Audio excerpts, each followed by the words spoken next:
Diseño general del sistema nervioso. La neurona, unidad funcional básica del sistema nervioso central. El sistema nervioso central contiene más de 100.000 millones de neuronas. Como se muestra en la siguiente imagen, la neurona típica correspondiente a una clase que está presente en la corteza motora del cerebro. Las señales de entrada llegan a ella a través de la sinapsis situada fundamentalmente en las dendritas neuronales, pero también es el soma celular. Según diversos tipos de neuronas, la conexión sinápticas procedentes de fibras aferentes pueden ser tan solo unos cientos o llegar hasta 200.000. Por el contrario, la señal de la salida viaja por el único axón que abandona la neurona.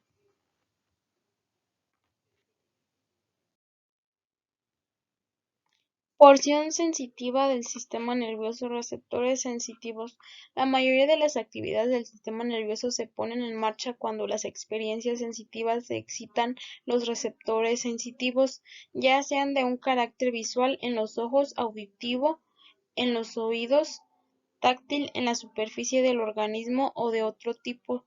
Estas experiencias sensitivas pueden desencadenar reacciones inmediatas del encéfalo o almacenarse su reencuentro durante minutos, semanas o años y determinar reacciones corporales en algún momento futuro.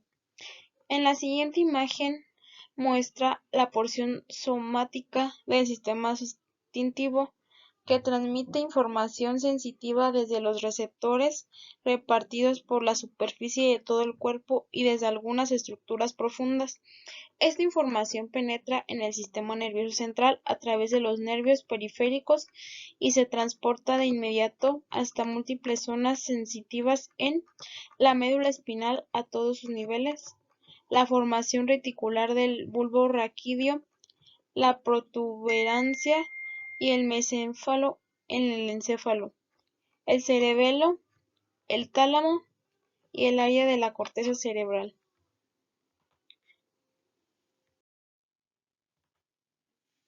Porción motora del sistema nervioso. Efectores.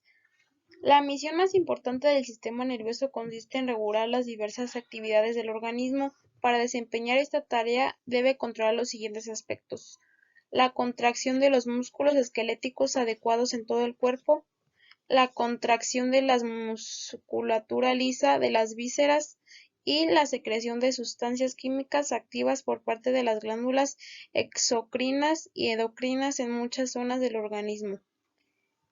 En la siguiente imagen se muestra el eje nervioso motor esquelético del sistema nervioso, cuya actividad está dedicada a controlar la contracción de la musculatura esquelética. Un segundo elemento llamado sistema nervioso autónomo opera de forma paralela a su acción, estando encargada de controlar la musculatura lisa. También se observa que los músculos esqueléticos pueden controlarse a múltiples niveles del sistema nervioso central, como por ejemplo la médula espinal, la formación reticular del bulbo raquídeo, la protuberancia y el mesencéfalo, los ganglios basales, el cerebelo y la corteza motora. Cada una de estas regiones cumple su propia función específica. Las más inferiores se ocupan básicamente de las respuestas musculares instantáneas y automáticas a los estímulos sensitivos, mientras que los superiores lo hacen a los movimientos musculares complejos e intencionales sometidos al control del proceso cerebral del pensamiento.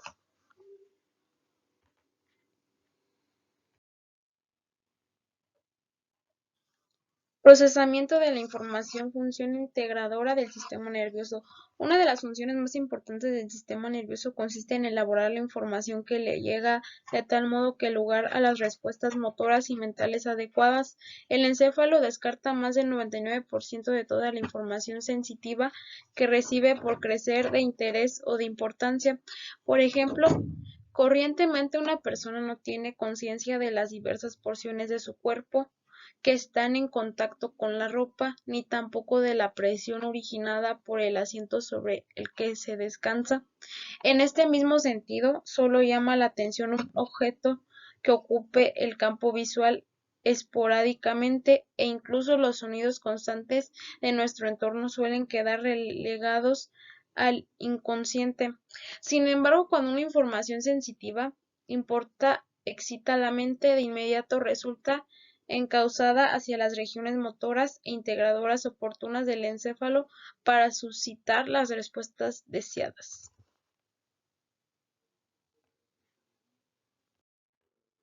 Contenido de la sinapsis en el procesamiento de la información. La sinapsis es el punto de unión de una neurona en alguna de la transmisión de una neurona a la siguiente no plantea problemas, mientras que en otras se plantea dificultades.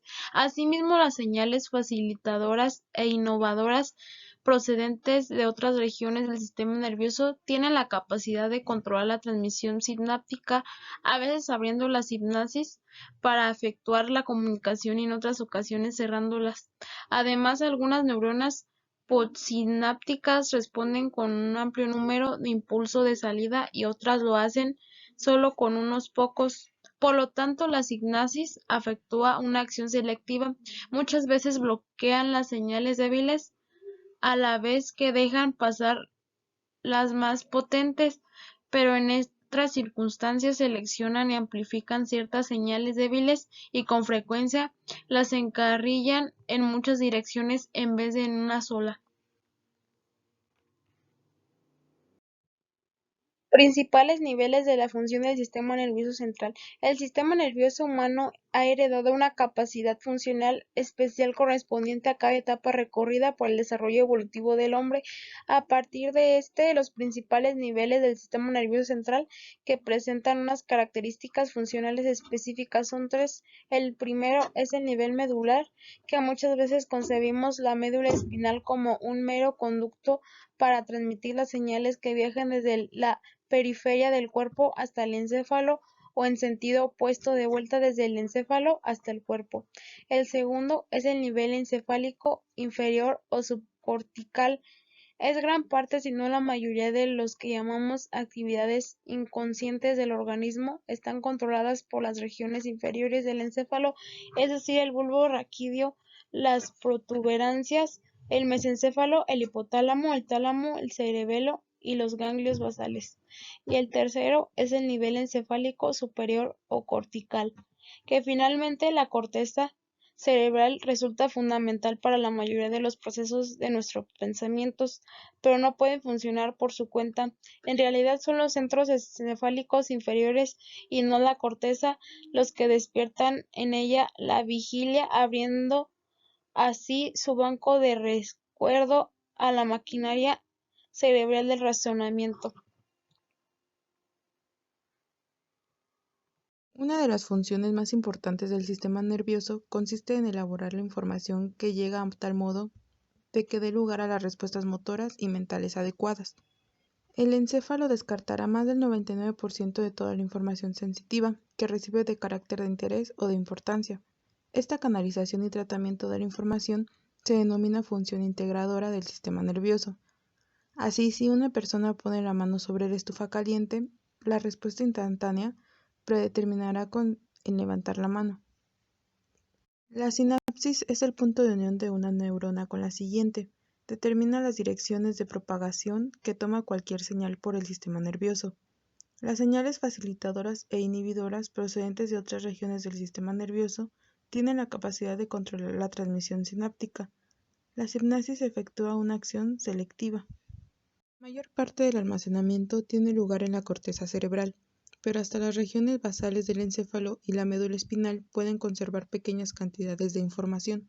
Después de que las señales sensitivas hayan recorrido las señales de la sinapsis en multitud de ocasiones, su facilitación es tan profunda que las señales generadas dentro de su propio encéfalo también pueden originar la transmisión de impulsos.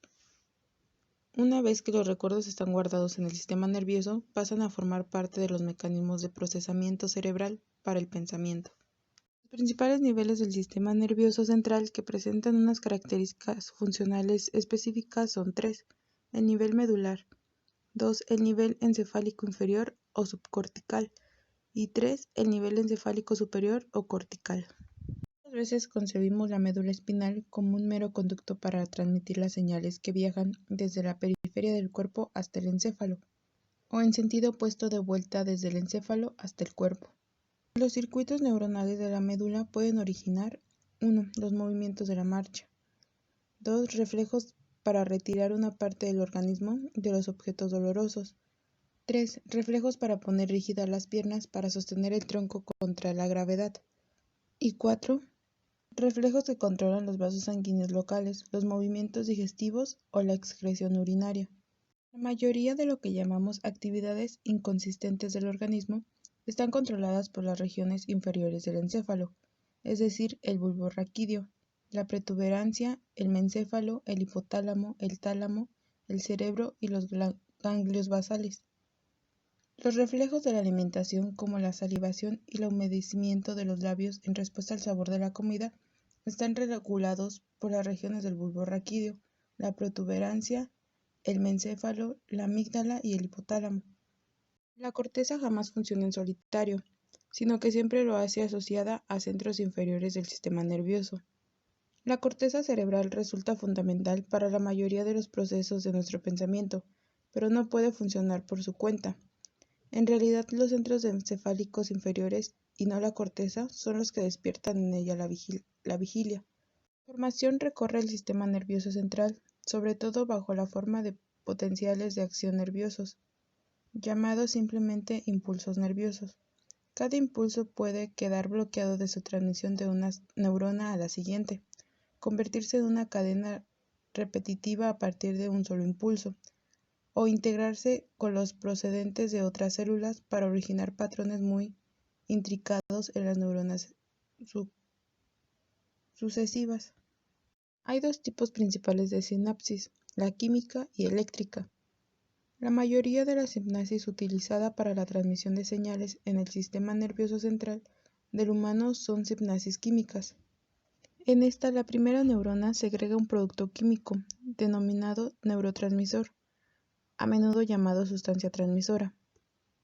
A nivel de la terminación nerviosa, que a su vez actúa sobre las proteínas receptoras presentes en la membrana de la neurona, entre las mejores neurotransmisores conocidas figuran las siguientes: acetilcolina, noradrenalina, adrenalina, histamina, glicina, serotonina y glutamato. En las sinapsis eléctricas, los citoplasmas de las células adyacentes están conectados directamente por grupos de canales de iones llamados uniones en hendidura, que permiten el movimiento libre de los iones desde el interior de una célula hasta el interior de la siguiente. Aunque la mayoría de los sinapsis en el encéfalo son químicas, en el sistema nervioso central puede coexistir sinapsis eléctricas y químicas. Desde la neurona que segrega el neurotransmisor, denominada neurona presináptica, hasta la neurona sobre la que actúa el transmisor, llamada neurona postsináptica, es el principio de la conducción unidireccional de las sinapsis químicas y se alejan bastante de la conducción a través de las sinapsis eléctricas, que muchas veces transmiten señales en ambos sentidos. Terminales presinápticos. Los estudios de los terminales presinápticos efectuados con el microscopio electrónico muestran que poseen variadas formas anatómicas, pero en su mayoría se parecen a pequeños botones redondos u ovalados. De ahí que a veces se les llama botones terminales, botones, pies terminales o botones sinápticos. Mecanismo por el que los potenciales de acción provocan la liberación del transmisor en los terminales presinápticos. La membrana presináptica contiene canales de calcio. Cuando un potencial de acción se despolariza, los canales se abren y entra calcio. La cantidad de sustancias transmisoras que se liberan es proporcional al total de calcio que penetra. Cuando el calcio llega al TP, se une unas moléculas de la membrana presináptica llamadas puntos de liberación. Este enlace suscita la apertura de los puntos de liberación a través de la membrana De esta forma provoca que unas pocas vesículas transmisoras suelten su contenido. Estos receptores poseen dos elementos, componentes de unión, que sobresalen fuera de la membrana hacia la hendidura y es donde se fija el neurotransmisor. Componentes ionóforo. Atraviesa toda la membrana postsináptica hasta el interior de la neurona. Se desdobla en dos clases, un canal iónico y un activador de segundos mensajeros. Los procesos de memoria requieren producción de cambios prolongados en las neuronas durante segundos o meses después de que haya desaparecido la sustancia transmisora especial. Se consigue una excitación o inhibición neuronal postsináptica a largo plazo al activar un sistema químico de segundo mensajero, proteínas G, alfa, beta y gamma. Al activarse por un impulso nervioso, la porción alfa queda libre para desplazarse por el citoplasma y ejecuta diversas funciones. La primera es apertura de canales iónicos específicos a través de la membrana celular postsináptica. 2. Activación del AMPC o GMPC. Ponen en marcha cambios estructurales de la célula, lo que a su vez modifica su excitabilidad. Y 3. Activación de una o más enzimas intracelulares. Por último, la 4 es la activación de la transcripción genética.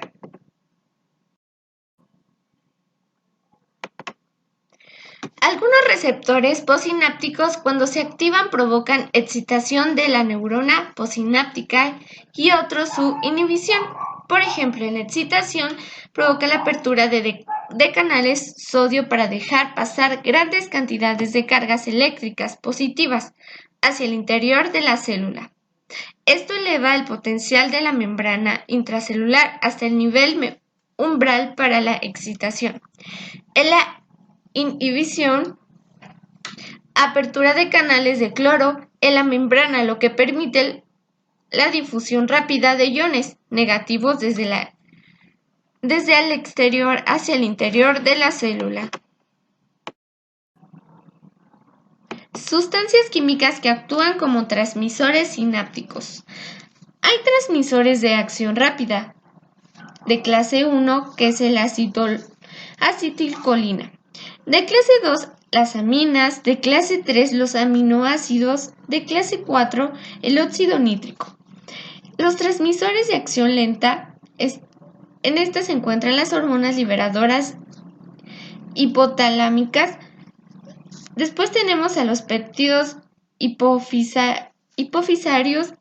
Después tenemos a los péptidos que actúan sobre el intestino y el encéfalo. Y por último, procedentes de otros tejidos.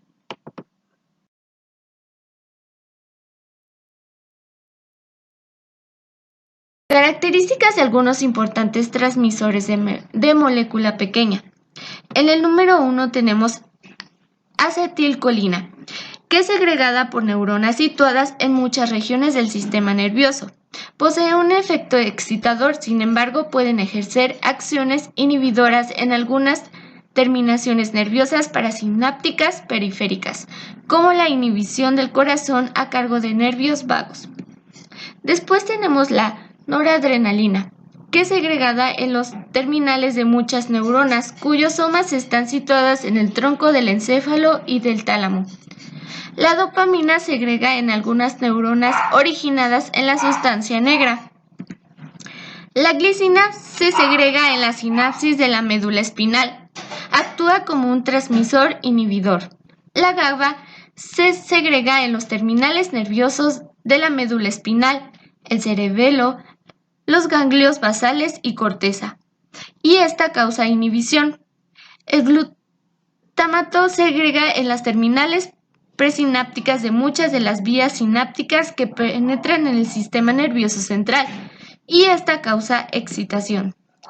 La serotonina segrega en los núcleos originados en el rafe medio del tronco del encéfalo que proyectan hacia numerosas regiones del cerebro y de la médula espinal. El óxido nítrico segrega en los terminales nerviosos de las regiones encefálicas responsables de la conducta a largo plazo y de la memoria.